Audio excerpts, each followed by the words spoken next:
Guys good morning, কেমন আছো তোমরা সবাই? আশা করি ভালো আছো, তোমরাও ভালো আছি। দেখো সকাল সকাল উঠে সব কাজকর্ম গুছিয়ে এই যে এখন আমি আজ রান্না করব।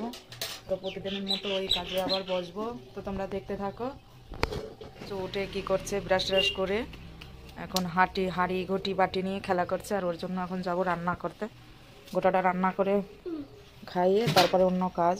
তো এই গোটাটা মনে হয় আগলা ছিল, এটা খাওয়াবো না, ডাগলা ছিল রাত্রে ঢাকতে মনে নেই, এবার নতুন করে আবার নেব। কিন্তু দুধটা ভালো আছে, দুধটা এখন গরম করে নেব। কি রান্না হবে? কোথায় মাংস? তুমি রান্না করবা? আচ্ছা। তো গাছ দেখো এখন দুধটা জ্বালাবো, মানে গরম করব। কালকে রাতে জ্বালিয়ে রেখেছি।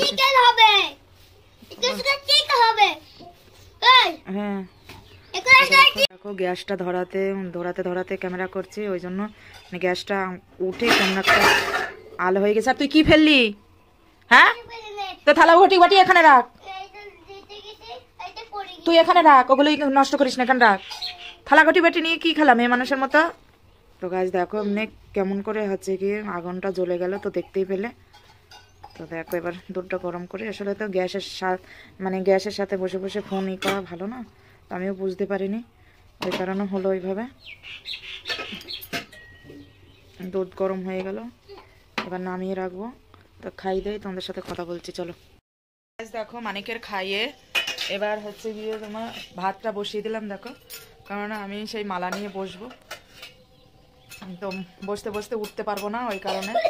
তো দেখো কানেরটা গলা চেন সব খুলে ফেললাম। ইমিটেশনেরটা পরলে পরে মানে গলামালা চুলকায়, কালকে চুলকানো শুরু হয়ে গিয়েছিল, ওই জন্য খুলে রেখেছি, মানে ছোলা গলা লাগছে, ভালো লাগছে না। তো ভালো লাগুক আর না লাগুক, কিন্তু চুলকালে পরে তো আর ওটা পরা যায় না। আর এদিকে বলছে আজকে চা রান্না করছি।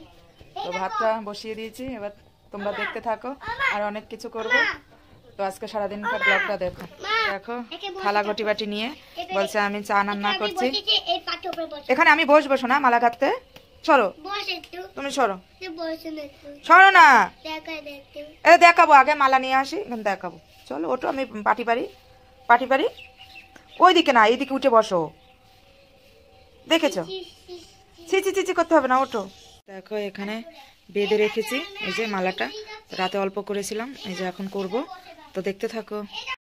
গাছ দেখো এই যে মালা কাটার জন্য এই যে পুঁতিগুলো সব খুলে রাখলাম, আর নিচে ছোট পুঁতি আছে, ওগুলো আজকের মালাগুলো একটু ডিজাইন কম আছে, তাড়াতাড়ি করেই হবে ভাবছি। তো দেখো মালা নেবো, এবার বসবো। আর এখানে আরজু বলছে,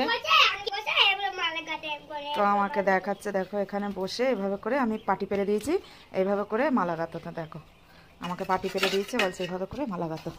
তো ঠিক আছে, মালাটা রাখলাম। মানে সেই দড়িটা কই?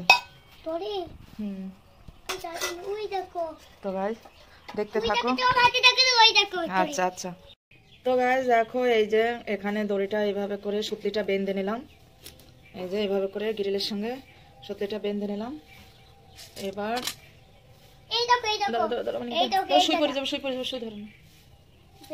তো এই যে দেখো রাতে 3টে গেঁথে রেখেছিলাম, আর এবারে এটার সাথে এটা এভাবে করে বেঁধে নেব। এই দেখো এইভাবে করে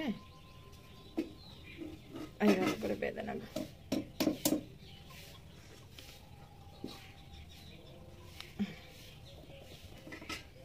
এই যে বাঁধা হয়ে গেল। এই দেখো এইভাবে করে, এই ডিজাইনের মালা দেখো, এই যে এটা সিম্পল ডিজাইন আছে, এইভাবে করে করতে হবে পুরোটা, মানে 6 ডজন মালা এইভাবে পুরো করতে হবে। তো গাছ দেখতে থাকো আমার সাথে। তো গাছ দেখো এই যে সুই কেটে নিলাম, মানে সুইটা এই সুতার সাথে বেঁধে নিলাম। তো এবারে এটা রেখে দেখো এই যে এটার মাপ কাটিতে এবারে এগুলো পুঁতিগুলো এর ভিতরে ঢুকাবো, ঢুকিয়ে ওটাতে মাপ করে তারপরে হচ্ছে কি মানে ওই কাঠিটায় মাপ করে এই যে দেখো এইভাবে এতটা মাপ করে তারপরে এই দেখো এই পুঁতিগুলো লাগাবো। তো এই পুঁতিগুলোর মালাগুলোর ডিজাইন একটু কম আছে। হ্যাঁ আবার এখন এনে গেছে,